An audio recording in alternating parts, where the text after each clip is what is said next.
Hello. Hello, Melissa. You are live. Hey, Hey, How you James, guys Melissa. doing? You're both live, just in case, all right? So everybody can hear you. Oh, okay. Just a quick no heads up worries. that the image is backwards. The image is backwards. Yeah. I'm looking at it and it doesn't look backwards. That's strange. Oh. Well, it doesn't matter. I'm gonna change it now. Okay. You're totally right. It's backwards. I don't know why. Huh. Really strange. There it is. Yeah, now it shows up correctly, which is Great. yeah. All right. I'll be we're getting some people in the webinar. Hello everybody. We're gonna be kicking off in a few minutes. Let me just get myself out there. Hello everybody. Hi.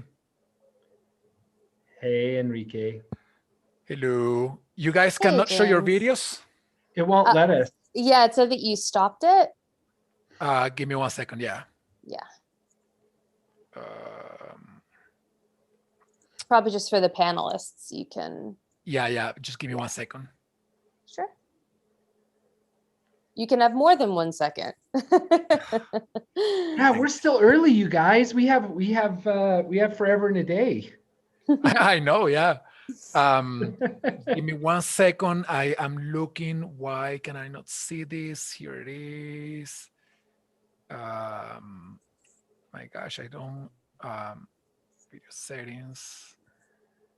I'm trying to find a place to let you. To let you be on video.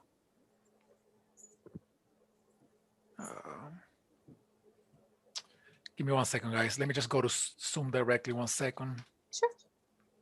It should be in the settings with attendees, I imagine. I cannot find it in there, so. Okay.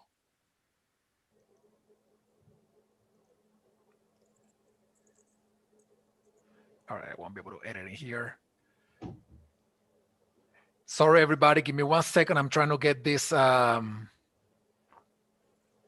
to work. Let me just make you both co-host, and you should be able to show your videos now. Yeah, hello. Yeah. Ah, 3 beautiful faces. This is really strange that. Give me 1 second. We're going to be kicking off soon. Hello, everybody. So we are broadcasting this on YouTube Live as well. So we should be ready to be kicking off our conversation soon. It's we're still a little early, and we're early, and everybody joins later. So it's like it's like something is not matching here, right? That's how it works. Yes, that's not how it works, right? So I do want to thank everybody who is connected here already for being on earlier than the time. So thank you so much for being part of this conversation. We are going to be kicking it off really soon. So I am also going to start recording this chat. So just in case. I think you should all be able to chat with each other if you wanted to participating in some way. If you allow Melissa, me. so nice to meet you. While he's kind of checking all that out, I'm going to say hi to you. Hi. We've never met before. No, we haven't. It's really good to speak with you. And I saw the work that you are doing out west and, all over the place. And it's always nice to chat with people who are going towards the same goal.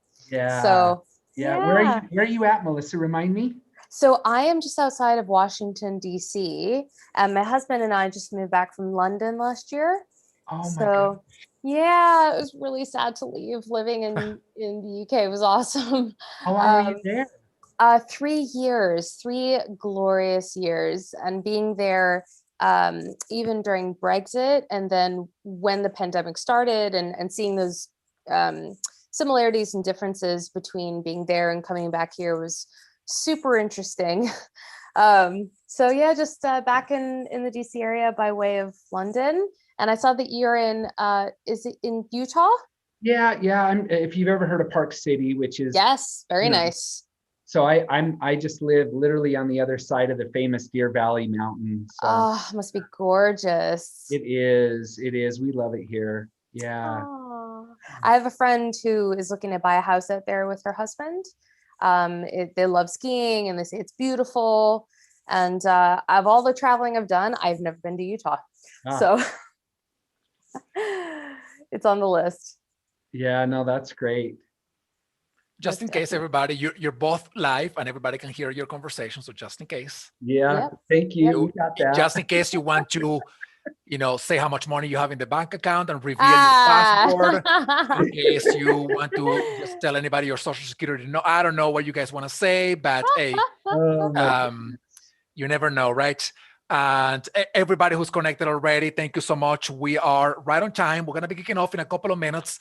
And if you see my weird face, I am looking for something in the Zoom and I cannot find it. And I've been using this thing forever. I don't know where they put it.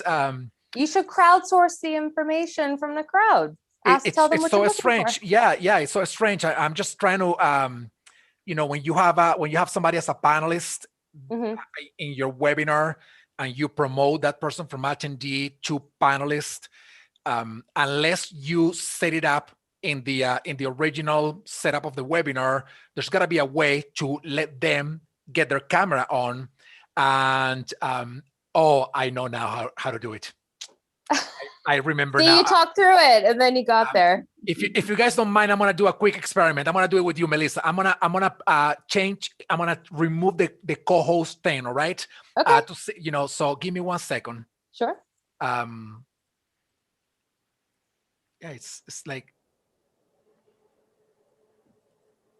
you know what? I just don't know what's going on here. Yeah, there's something going on in my computer, I guess, and I don't know what it is. That's probably why I couldn't do it before. I know why, James. Sorry, everybody. I made you the host. So can you please make me the host? But can you give me the power back, please?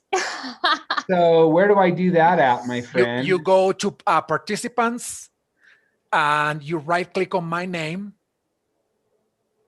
and you make me host. How easy we transfer power in the online world, huh? Hey, I felt so powerful for a minute. I know. This is how it should be in reality, right? Transferring power, all the time. And all right. So I'm gonna take away your co-host permission, Melissa. Okay. And you're still in the video. Yay. So all right. So okay. So we should be good now. Thank you everybody for being here. I apologize for this. I'm not sure if you know, but I'm hoping that you know that next week we have the Hacking HR 2021 Global Online Conference. We got 20,000 people registered for the event. I am incredibly excited. And all the setup that I did on the webinar Zooms is different from this setup. So my mind is in conference mode, and that's why I couldn't find stuff here, because all of these things that I'm doing right now live, I did for the conference next week, but I did it in the preset of the webinar. So I got a little confused in here, and now of course I already figured it out in there just talking about it. So. So everyone, thank you so much for joining, and feel free to be part of this conversation. I hope you are active part of this conversation in the chat.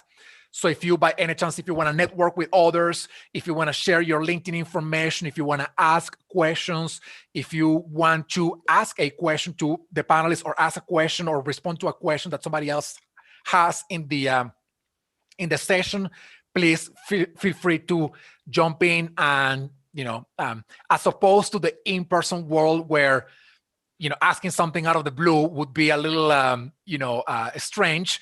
Here on the chat, you can just participate as much as you want, and it won't look like you're interrupting anything, because that's the way online events work. So anyway, I'm really excited to have this conversation today. I'm going to be welcoming James and Melissa in 1 second. But before getting there, I, of course, want to share with you why we're doing this. The official Mental Health Awareness Month is generally in May. but I think we can all agree that mental health cannot be just relegated to either an awareness month or a conversation that happens every now and then. I myself really believe that the defining issue for HR in 2021, among all the things that we have to do, but the defining issue that we are going to have to take care of will be mental health. You may have read over the past 2 or 3 weeks, much more information coming out about mental health, including how experts are calling the mental health implications of the COVID-19 pandemic the second pandemic. They are expecting increased levels of mental health illnesses, increased levels of substance abuse, increased levels of suicide, death by suicide. So we are in the middle of a very, very complicated situation, if you will. And going forward, it may get even more complicated if we don't address this from all angles, but particularly from the workplace, which is what we are going to be doing in this conversation today. So I am hoping that this month for us in Hacking HR is not Mental Health Awareness Month. It is Mental Health Action Month. We are hoping that through the conversations that we are going to have, through the networking groups that we are putting together, that you not only learn, but you decide to take action. And that's going to be part of all the conversations we're going to have, and especially, of course, today as we set up the stage. So now I want to officially welcome Melissa and James, who are going to be together with me in this conversation. How are you guys? Great. How are you? Yeah, very well. Thank you. Thank you so much for being part of this conversation. I'm really excited, and let's just dive right in this topic, right? And I want to begin by asking you the following.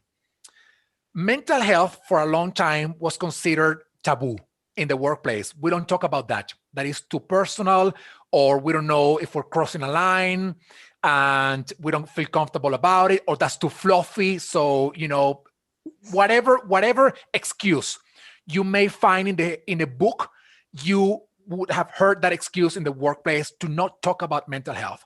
So let me begin by asking you this. How do we begin this conversation? Where, how? Melissa, do you want to kick it off? Sure, absolutely. So I think that is a really good question. And a lot of what you just mentioned are the reasons, both inside and outside of work, that people are nervous to talk about it. I have 2 entire chapters dedicated to my book coming out in October about that. And honestly, one of the best ways to approach the conversation, particularly for those people who might be nervous or they're seeking permission or whatever it is, discussing mental health, especially at work, is a healthy adult practice. That's it. That's really what it comes down to, because the brain is an organ like any other organ in the body. It has a healthy state and an illness state like every other organ in the body. But because our brains navigate and determine how we look at ourselves, how we look at the world, how we interact with our environment, it makes people nervous to approach that conversation because they think that it determines the entirety of who someone is. But it really depends on the person. It's completely unique based on their life, their genetics, their environment, their workplace, their relationships, all these sorts of things. So opening up those conversations is normalizing it and destigmatizing it, and giving people a reason to realize that it is a healthy adult practice and needs to be incorporated into the literal fabric of workplace discussions. And you do that one conversation at a time. Absolutely. James? Yeah, a couple of things come to mind, and I really like what you said, Melissa. Oh, thank you. About this can be a conversation in the workplace. I mean, I work in this space myself every single day around mental health in the workplace, and one of the visions that I have is that when we can have a conversation in the workplace, just take an example. If somebody were struggling and found themselves in a psychiatric hospital for various reasons, mental illness, suicidal ideation, whatever, and then they were treated, and then they came back out of the hospital and they were back at work. Let's say they missed a couple of days. today, would they feel comfortable having a conversation in the workplace in general terms the same way they would as if they would have broken their wrist mountain biking? And I think that there is such a we call it stigma, but there's such a hesitation, and I think it's on both sides. I think people are more willing than ever to have the conversation, but they just don't know how. They don't know where to start. They might feel, I'll say it this way. Have you ever noticed a lot of adults, they don't want to swear around kids? Yeah. But have you ever noticed that kids, they don't want to swear around adults, but everybody is swearing? Yeah. Like, that's what's happening with mental health right now is we've got everybody's experience it because we're humans. So everyone is having the ups and downs, and people have insecurities, and we know the numbers are 1 in 4 currently right now is the documented number of people that are living with mental illness. But if you look at the most recent information because of the pandemic, it's closer to 80% have experienced some form of mental disturbance over the last year. So it's on people's minds. So to me, it's more of how do we just start having, like you said, Melissa, start having these conversations in a natural way, where I almost think sometimes we put so much emphasis around trying to create a program or doing this or doing that, or even I'm sometimes need to step back and go, gosh, this should just be as normal as, hey, I was mountain biking last week and I broke my wrist, man. Let me tell you the story. And it just, so I think there are some steps to that. And I want to explore that with the two of you, and even with our attendees here, on what are some of the steps we can take in a practical manner. Yeah. Melissa, go ahead. Oh, and I was just going to build on what James said. And, those are really good points. And I think that it's almost like just learning a new language, and it's learning the terminology and the nomenclature, and you will not be fluent overnight. That's really just how it will be. And, even if we're thinking about, as James was mentioning, folks who struggle every day or went to the hospital and everything in between. I was in clinical practice for quite some time, and I treated clients, diagnosis, counseling, the whole shebang. And what it really comes down to is also acknowledging that for some folks, it is like talking about a broken wrist. And for other people, it's quite similar to having a chronic physical illness, like type 1 diabetes or fibromyalgia or other things that have natural peaks and troughs over a long period of time. And it's really teaching people the language and giving them those rails to hold on to. You wouldn't say to a kid who's never ridden a bike, hey, go ride that bike, without showing them how to do it. Pardon the funny metaphor, but it's really really the same. So it's just acknowledging the language of it all to build it into the fabric. No, absolutely. Once again, I want to acknowledge the participants of this conversation today. Thank you so much for being here. If you have any questions, I see some of you already networking there. If you have any questions, if you have any comments, if you want to continue networking, the chat is open to all of you to be part of this conversation. Be active part of this conversation. I would love to see you, participating. I want to get really tactical here from the HR perspective. It may be there are HR leaders that are very much aligned with the fact that this is a problem and it has to be addressed. There are some others that still are like, I'm not sure. I don't think this is the right place. And, hopefully we can, through the conversations, we can continue to convince them of how important this is. But let me just focus on those that are saying, I know this is important and I want to begin taking action. Yeah. Very tactically, if you can tell them a couple of things, number one and number two, to begin this journey. I'm saying very tactical because I want to try to close the gap as much as possible between understanding this as an urgency to actually doing something about it. So James, want to begin with you here. A couple of very tactical stuff. Yeah, I'm going to get real simple here. I think there's a lot of talk now about making sure that our leaders can understand some of this. You know, the like Melissa was talking about, the language. I would say though that it's got to start with all of us acknowledging our own well-being and making sure that we're taking care of ourselves first. I know that sounds like, yeah, we're talking about a company, but companies are made up of people, and people have feelings and emotions and ups and downs. And so the first thing I would say is, let's all take a look at ourselves, and what are we doing to live in mental health more often. I don't know if you want to add to that, Melissa, but I mean, that just comes as a, you know, just the very first thing that I would say.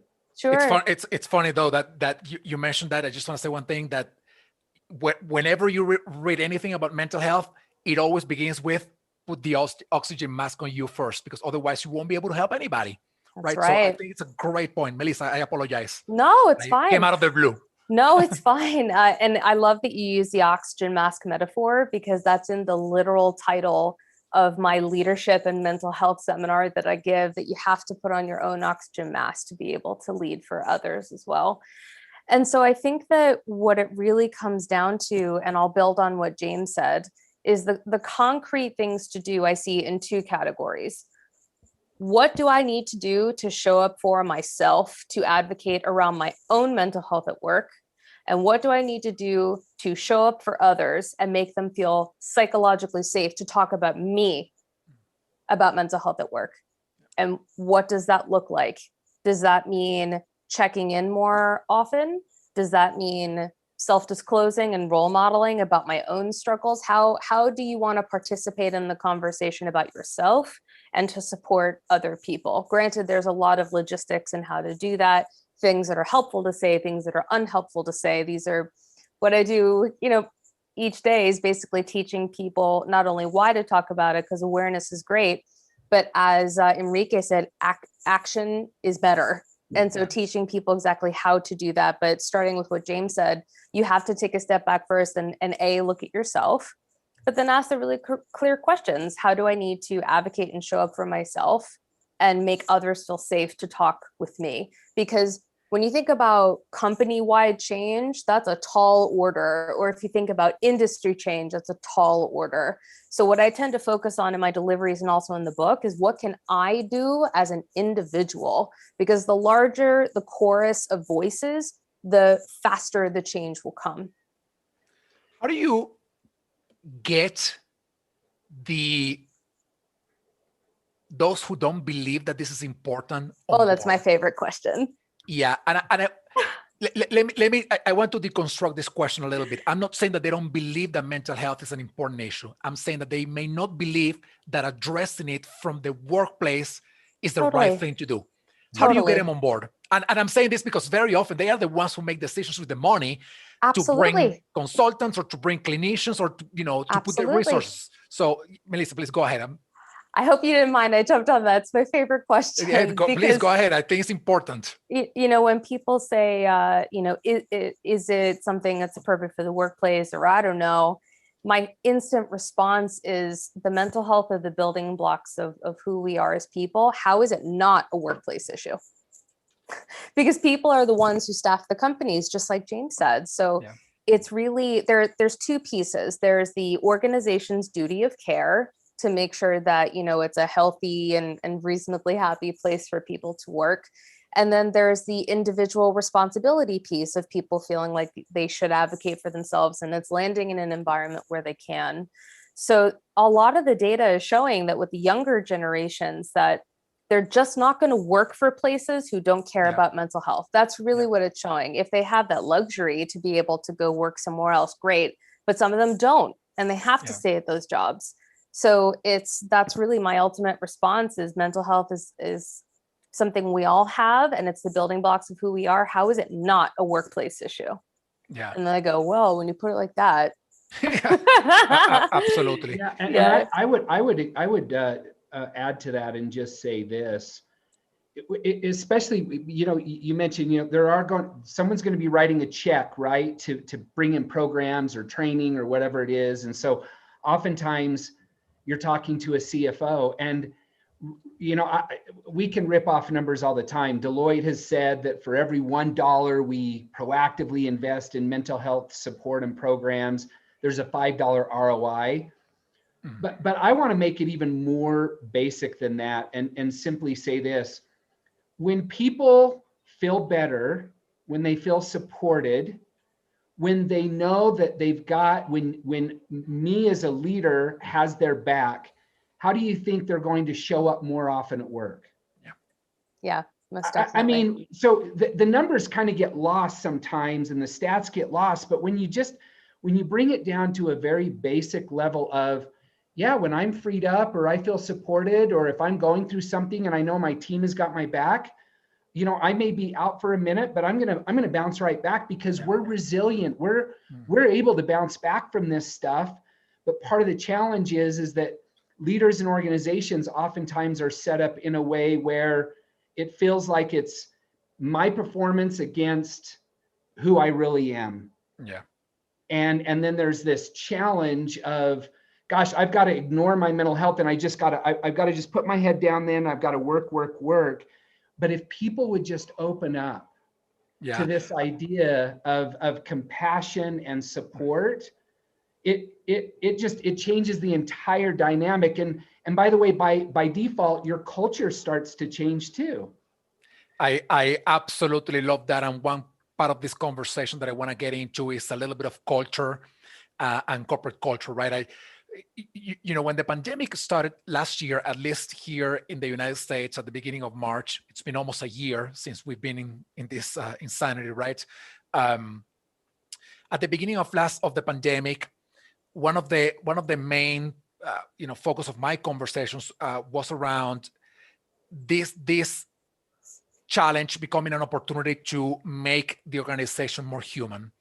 And by that, what I meant was that in the past, some people were dealing with some issues, but now it's, what was looking like was that all of us were dealing with some of the same issues. And now we were all into lockdown. So it was not just, poor people or the low skilled, workers in our organization. Everybody was in lockdown, or most people were in lockdown. And that, of course, impacted all of us in different ways, but it impacted all of us. So to me, what you're saying, James, is so important, because it didn't become necessarily an equalizer, but it became an opportunity for leaders to understand what others that needed to come to work while taking care of family at home were dealing with, because now they themselves were dealing with the same thing. So, I think I'm hoping that it's become an opportunity for us to become more human and be better at understanding what others in the organization may be going through. Melissa, I know you want to add something to that. Yeah, absolutely. I think it's really important, especially now. It's always been important, but definitely now, to debunk this myth of the flawless leader. It just doesn't exist. And so these leaders who, they are taking care of leading teams and responsible for their development and their own role, and have people above them to answer to. The idea of leadership stoicism is incredibly destructive. And so it's really giving leaders the encouragement and the permission to not only talk about their own mental health with their teams, but amongst their leadership peers as well. Yep. Because some of the best leaders in the world, they show vulnerability, they show empathy, they talk about the full range of emotions, not just the happy ones. Yep. And so I think that it's really important to give those people within the business that permission to do that, because they have a lot on their shoulders. So I would encourage anybody who's on this call that has a team, yes, you can support them, but allow them to also support you. Yeah, I want to actually transform this into a question in this way. We were talking before about putting on the oxygen mask before helping others. Otherwise, we won't be too effective at helping others, right? But the question here is, what else can we do to role model the kind of behaviors that we want to see in the organization? And I ask this question from the perspective of not necessarily role modeling, corporate behaviors. I'm talking about role modeling the kind of actions and behaviors that create psychological safety because we're jumping into that pool before anybody else. Oh, So good how do we do question. that? Yeah, so this is on my mind. So tomorrow I'm speaking at the Utah Worksite Wellness Conference. I'm quite excited about it. I'll just tell you because it's in That's person. good. It's the first time in a year that I've got to do this in person. And so I'm kicking off the conference tomorrow, and my talk is your company is suffering from I'm finitis. Ah. And so from a modeling standpoint, so the whole idea behind it is we all act like we're fine when it's kind of like, don't swear in front of the kids, even though the kids are swearing over there too, right? It's like we're all having a human experience moment to moment to moment. And we all have access to feeling every single emotion. And yet as leaders, or even in society, I mean, how many books have been written on happiness as everyone's got to chase happiness? Yeah. And it's just, that's not real. No. And so vulnerability to me is at the top of the list when it comes, and frankly, I call it my superpower. When I speak, when I give myself to the moment and I just allow myself to be there. And when it's with my teams, because I'm a leader too, and so is everybody else out there, whether it's in my community, in my work, at home, but that vulnerability, there's something that happens when I show up and I'm just me. Yeah. Because it sends a message that it's okay for you to be you too. Yeah. And for decades, for centuries, it's been leave the personal home and just come to work and work. Well, that wasn't real. No. And so that was where part of that break that I see was. And so the more that we can embrace this, and to your point about what's been going on with the pandemic, where at any second, one of my many kids could come running through the door. I locked it, so they probably won't, but they could knock on it. But there's this realness, and I think there's an opportunity because we are seeing a lot more of a blended world. I'm in my home right now, as I'm guessing the two of you might be too. Yeah. So people are getting to see more of all of our life. Yeah. What a great opportunity to embrace that on an emotional level too. Yeah, yeah, and accept it right across the board, not as something that is strange to see James' kids jumping into inside the office and hanging out with James when James is in a call, but seeing that's the human thing to do. The opposite was the inhuman thing to do, but we just created a construct before, and we were forcing everybody to be within those boundaries, right? I want to ask you something, but before getting there, I once again want to acknowledge the participation of our community here. Please jump in the chat, continue to share either your LinkedIn if you wanted to do that, or, resources, anything you have in mind. I want to ask you this question because, as you know, most of our community is HR professionals, and HR is like the Swiss Army, right? And in a Swiss Army kind of knife, some tools are really, really good, and some others are a little clunky, and they are not necessarily the best, but it's just in the Swiss Army. So same thing happens with HR, right? We do a lot of stuff, but there are some things that we have not been trained in, or we never perhaps paid attention in the past. And I think mental health is perhaps one of those things. We may not be professionally trained in this area. So let me ask you this. What are the signs that we should be paying attention in our workplace that, number one, this is an issue in our workplace, even if everybody's smiling, that may not be real, that may be the finitis thing that James was talking about before. What are the signs that we should be paying attention to, that something may not be right in our workplace and that we need to take action? I'll jump in. Yeah. I was looking at you. That is online. Nobody knows what I'm looking at. So I think that there's really a few different things. So what's really challenging is that people don't always signpost that they need help. In fact, a lot of people are really good at hiding that they need it, because by making it seem as though you need support, particularly at work, because of the compartmentalization that a lot of people are still doing, it can almost feel very, very wrongfully like a failure, that they were showing these not so good emotions because they're supposed to be choosing positivity, which is really toxic positivity that's laced into a lot of these workplace well-being programs that we see nowadays, which make people feel like they can't speak up and ask for that help. So there's a couple of things. For those who you might just have a hunch or they haven't spoken up about it, the most plain thing I can say is showing care and explaining why you're checking in is not intrusive. I cannot emphasize that enough, because a lot of times people, they don't want to ask these sorts of questions because they don't want to seem like they're crossing the line, they're being too intrusive. But how you do that check-in is incredibly important.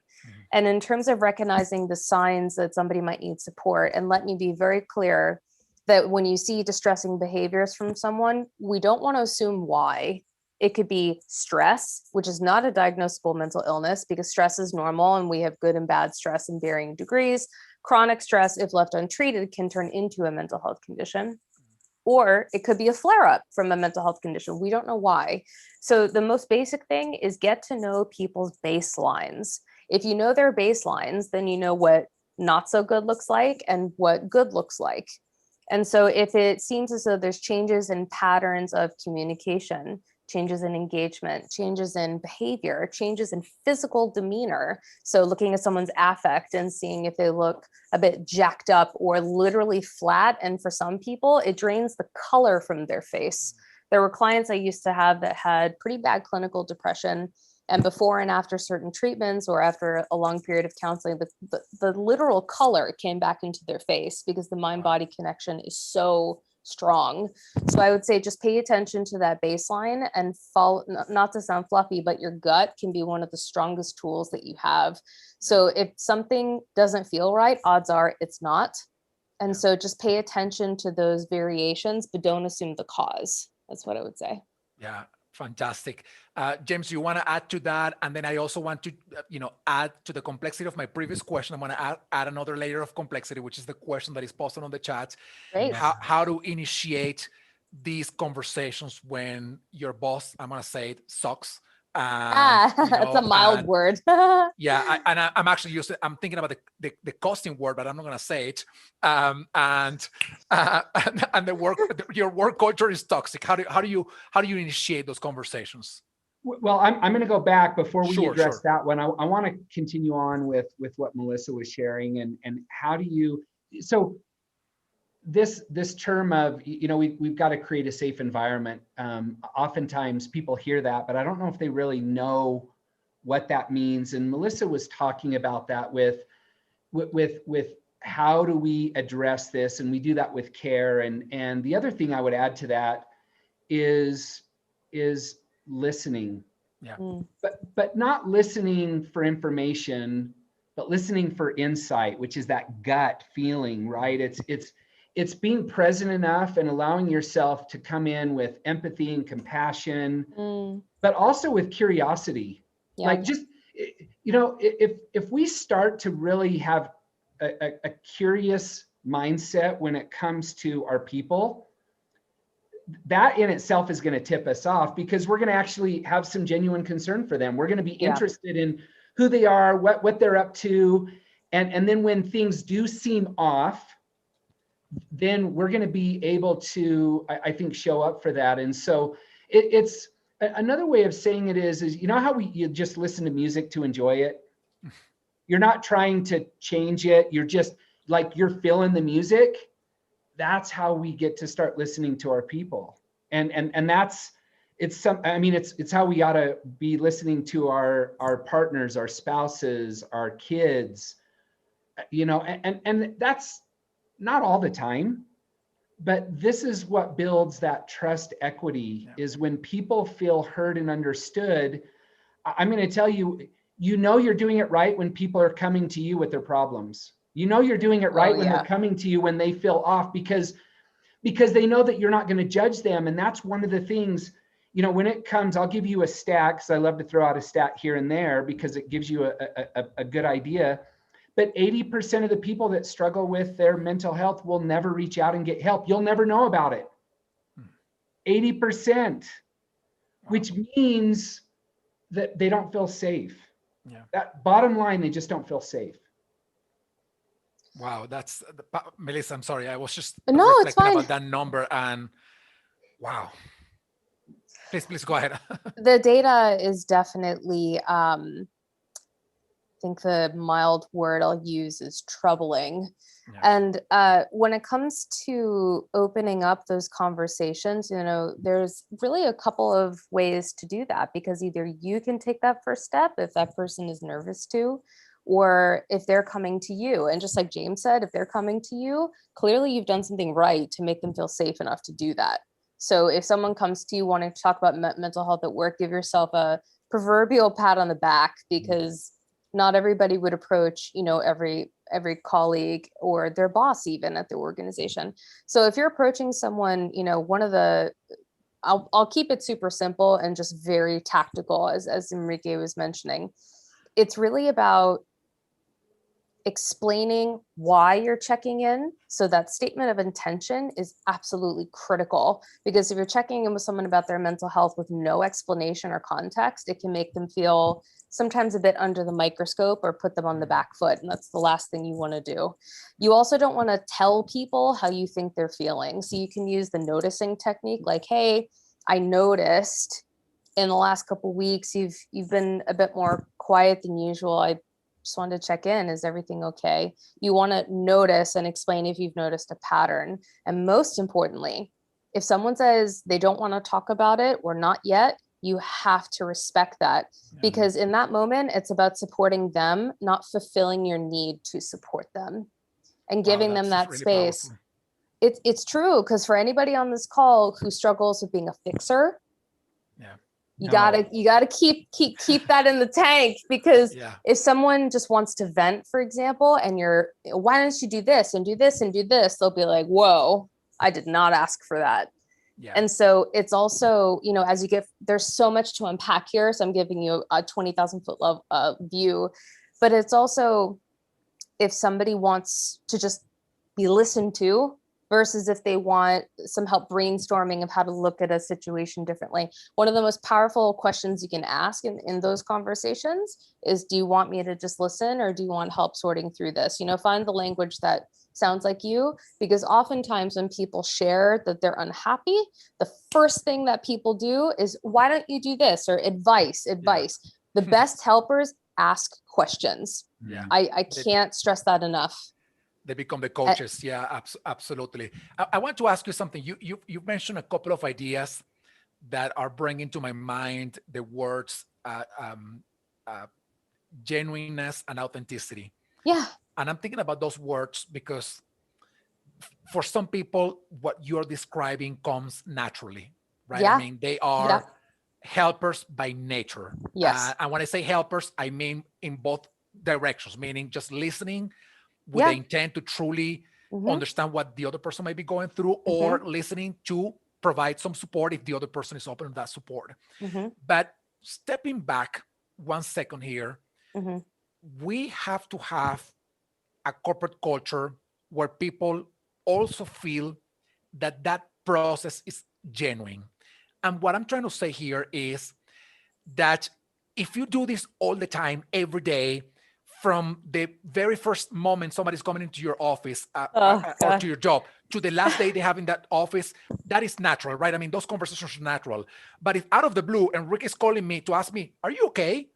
That's like, wait a second, you never asked me if I'm okay. What's going on? Are you going to fire me? What's going to happen That's here, right? So how do we create this? How do we make this to sort of to happen naturally, organically in the organization? What are your recommendations? That's a really great question. And I think that whether you are approaching it for your team, or if you're doing it in one-on-ones, or even if you're the leader of an entire organization, you can't just jump right in. It's going to make people feel a whole smorgasbord of emotions that may not be super comfortable.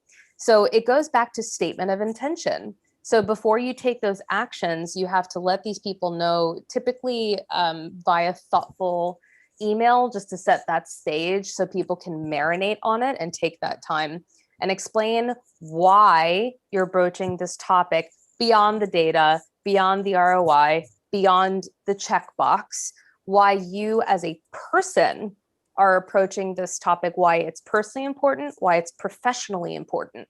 Every single delivery I do with every single company always has an internal sponsor. And I work with them to say, I am going to say a curse word. Why do you give a shit? Why do you give a shit? Tell people why you give a shit. And they always laugh. I'm like, trust me, it matters. And so, because if you don't do that, then it just seems like a checkbox exercise, and then the topic fades away. So effectively, tell people ahead of time why you give a shit. Yeah, I love it, and it's sorry for the curse word. There was no better word. So don't worry. I would have said it myself too. I think I should have said it when I was it's okay. I broke the wall down. I did bad it. balls before. James, you want to add something to that? You know, I don't know what more I can add to that other than it just occurs to me every organization is going to be a little bit different. And so there's got to be this authentic inside out approach to it. It could be, but I think there's this fine line. If all of a sudden it becomes, we're on a mission, that can, you know, it's just like wellness programs that oftentimes have failed because it's got a sense of shame to it, right? Or a sense of, we're going to do this and we're going to eradicate this instead of, if there is not a softness to this, if there is not a subtleness and a genuineness to this, then oftentimes it will be misconstrued differently. I mean, you know, I've been very open, Enrique, with the challenges I had as a top entrepreneur and struggling for years. And, you know, I remember my dad telling me, man, you're so special. And all I heard was expectation, expectation, expectation. So I think we have to have our people in mind in creating any program. Like it can't just be about us. Yeah. Right. It can't be about, to check the list. It can't be about the culture. It can't be about eradicating stigma. And listen, I call myself a chief evangelist, man. I'm out there, rah, but you've got to know your limits on where the rah stops. And and the softness comes in, and the subtleness and the genuineness and the vulnerability and the genuine care. Like, I give a shit about you. And here's why. Like, I care about you as a person, not just as my coworker. I will tell you, this morning, I got an early morning text message from a good friend out in Nebraska that hadn't heard from me in a couple of weeks. And he sent me a text like last Wednesday.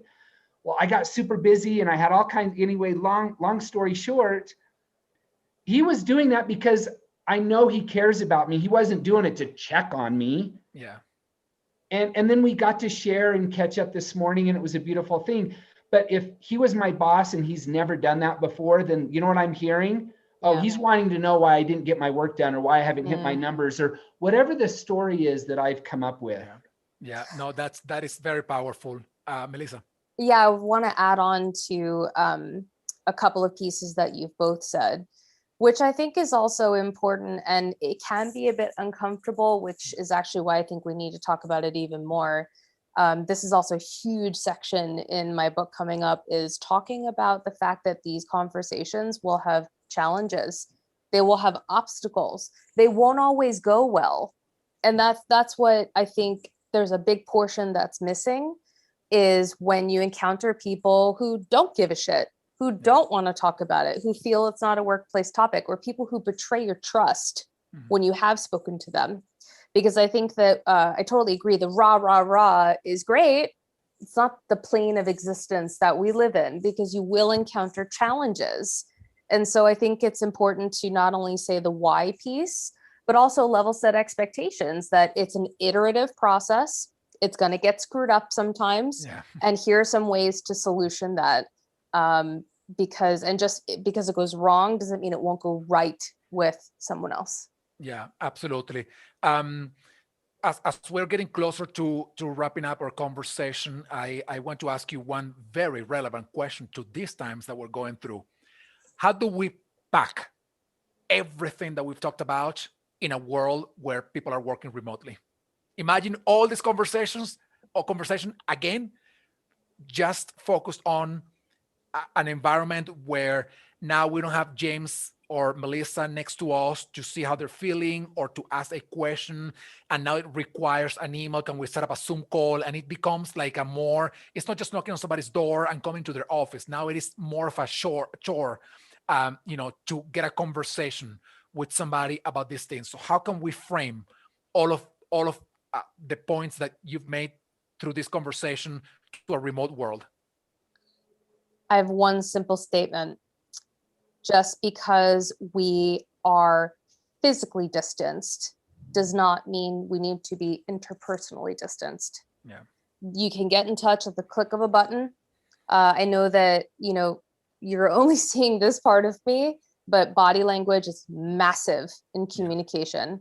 And even though you can't give somebody a hug, I'm a hugger, so I don't mind hugging coworkers or whoever it is. Which, by the way, for any of you who are interested around that impact on mental health, research something called touch deprivation. It's very interesting. Wow. So being physically distanced doesn't mean you have to be interpersonally distanced. You can still have meaningful conversations about mental health remotely. And the fact, especially if you're a leader, your colleagues and your team members will appreciate the show of care, especially in a remote environment. Yeah. So that would be just I'm just going to keep it simple, and that's my main steer. Excellent. Thank you. James? I'll add just a couple of things that could be helpful. When people are in this environment remotely, it's very easy because they might have multiple screens, or they've got their phone right here, or whatever the case may be, that we allow ourselves to become distracted. And so we're not in the moment. And I know, so oftentimes, people are saying, well, I just can't connect, on a Zoom. And I'm going to say that's BS, 100% BS, because I have tried with my team and with many others in a Zoom environment. And I break it down to simplicity too. Eliminate distractions. If you really want to connect, eliminate those distractions. Yeah. And then the other one is allow yourself to just immerse in the moment and be willing to be present. And if you do those two things, and it's really just one thing, by the way, if you'll just allow yourself to be present and get out of maybe some of just business talk. I know people are talking a lot about missing the water cooler. Well, guys, that is just that's a construct that you made up that you can recreate this way too. Yeah. Get on a call and have a meaningful conversation about your kids, about recipes, about what you're doing, how you've connected on a deeper level with your family because of the pandemic. I don't care what it is, but get out of some of the business talk, but allow yourself to get out of distraction, be present, and you'll notice some very deep conversations. Like we have a standing meeting where we do that with our company. So we're living this. We've done it for 2 years before the pandemic even started. We laugh, we cry, we have the most meaningful experiences together because we just allow ourselves to. Yeah, absolutely. Well, that is both recommendations incredibly simple. So nothing that requires extra resources or permission from anybody, to be honest, and you don't need to be authorized or empowered to have these conversations with your peers. It's just about making it happen. So as we get to the end, I just want to close with this. If you had asked me, which I was asked about before, years ago, what was going to be the main driver of disruption in the world, I always thought it was going to be technology. And I continue to believe technology will be perhaps one of the main drivers of disruption in the world. I, of course, never, ever believed or expected, not believe, but expect that something like, a virus could bring the world to its knees and transform basically, so much, so quickly. And what happens is that a lot of the things that we should have been ready for last year, we were not. One of them is remote work. And I'm going to give you just one example of how I know that we were not ready for that. I don't know if any of you did this. I didn't have to, but I did it for just out of curiosity. I went to Amazon to try to buy a webcam or a microphone like 2 or 3 weeks after the pandemic. everything sold out for months after the pandemic. And I was Right thinking, after the toilet paper. or the Right. toilet paper, or all of those things. So what I was thinking is, if we're not even ready with the basic equipment that we needed for our people to work remotely, not in the case of a pandemic, but in any case that could have disrupted the continuity of our business, imagine from the process perspective, from the technology perspective and whatnot. So I know that HR did an amazing job last year, but we cannot fool ourselves here. A lot of what happened was very reactive, right? I mean, it was like, there's an emergency, there's a crisis, and we gotta do something about this. So why am I bringing this up? I'm bringing it up for this reason. Mental health has been a problem for a long time. We ignored it, we neglected it, we swept it under the rug, and we didn't want to talk about it. Now the mental health implications of the pandemic and all the mental health problems that we've been dragging on for a long period of time are amplified by COVID. So we are being warned that this is a problem. And what I'm hoping, I'm praying, I'm begging, and trying to do something about this is that it doesn't get off guard again. That we don't have to react to what's happening, but instead we get ready proactively. So this is one of the many conversations we're going to have. But whether you participate in what we're putting together or not, this is the reality. Please take action. Just being aware of what's happening is good, but not enough. Now you gotta take action. So let's try to make sure that we don't get, once again, caught off guard like it happened with the pandemic, and that we have to scramble resources and scramble, stuff to get ready for this second pandemic, which is the mental health implications of all that's happened over the past few months. I am hoping that we really, really, really take action, and we can do that from HR. We can do that from the place where we are sitting today in our HR roles. So I wanted to end with that, encourage you and empower you to take action. There's a community behind you. There are people that you can reach out to. Melissa, James are two of them. And I'm sure that in your community, you would also find the support you need in case when you're ready to actually start this conversation. So for now, Melissa, James, thank you so much for being part of the first session of our mental health month. James, you want to add something? I just wanted to say just really quickly, I noticed, listen, there were a lot of great questions. We'd love to get to all of them. So would it be okay, Enrique, if you would send our email addresses? I can't speak for you, Melissa, but I'm going to guess, just getting to know you. We're more than happy to address your questions. We can do this offline. So I don't know if you can share our contact information, Enrique. We'd love to take the time. We appreciate you investing your time in today. It means a lot to our communities. So thank you, seriously, from the bottom of my heart. Thank you. Same with me. Thank you so much to all of you who have signed on. It clearly shows that you have a passion for the topic. This is something that obviously Enrique has a huge passion for. Myself and my James, you're my James apparently. I'll have to tell my husband that. Our James, he's ours. It's something that James and myself work on every single day in our own capacity to further these conversations with mental health at work. So please don't hesitate to get in touch on LinkedIn, via our websites, email, stuff like that. If we can help you in your organizations to further these conversations, especially for all of you on this call who are in HR, you cannot be everything to everybody. That's why people like James and myself exist, to bolt on and help with this area. So please don't hesitate. And I see lots of questions here. I don't know if we have time to get to a couple of them, but otherwise probably not. But I will be. What I'll do is, somebody asked for the recording. The recording will be posted on our YouTube channel. Actually, it's going to be posted right after the call because we're broadcasting live, meaning it's going to be there for you to go back to it. And probably by today or tomorrow, I will be sharing James and Melissa's information, as well as the contact information, as well as the recording for this session. And tomorrow we have another conversation about mental health, this one with the Hacking HR Luxembourg chapter.